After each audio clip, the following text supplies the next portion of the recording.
kembali lagi bersama aku dan kembali lagi sama aku.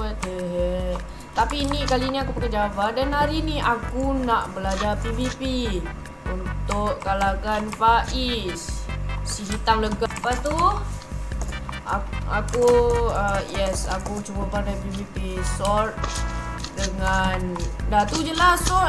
Aku tak tahu, aku malah belajar yang lain. Lepas tu ni lah footage aku tengah main. Okay, lepas tu lah enjoy lah tanya lagi. Lepas tu kau ingat kau nak apa?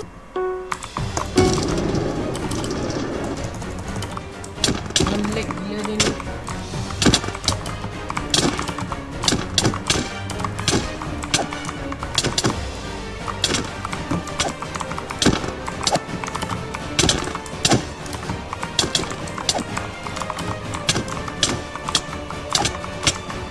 Let's go.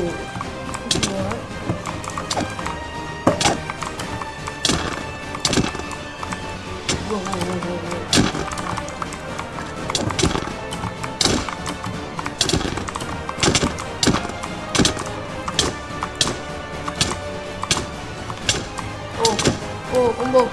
Oh. Bro, where you going, bro?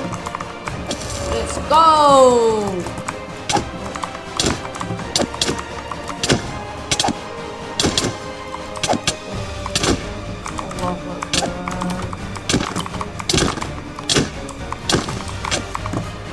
Wow, ngaji. Wih, Allah. Let's go. Ngecit dah.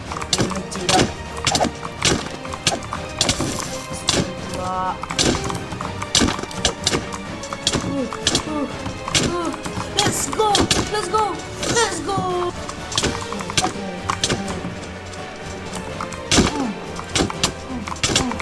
No, hati lu. Okey, mantap. Apa dia crit macam tu, ngin. Tolonglah. Bro, memang tak aku lawan item 5. Bro, memang tak aku lawan item 5 ni. Memang tak. Lama dia main dah.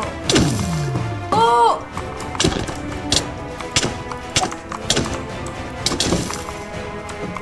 mana dia? Let's go.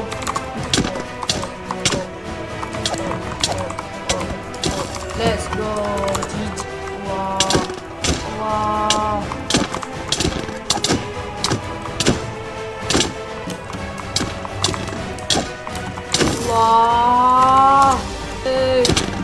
Mati lagi ya. Ya Allah, macam mana dia buat macam tu? Gila. Ngeci doji.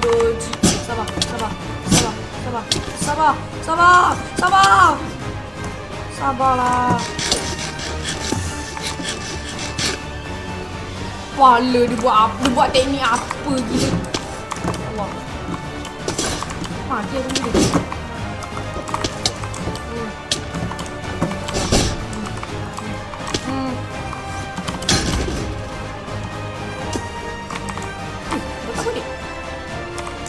Mati aku.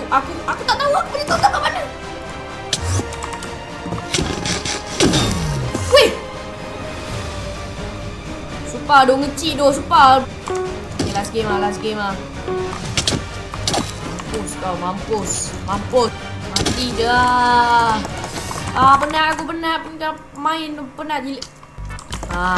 Sengsara kan aku main kan. Apalagi yang main tu ngeci doh.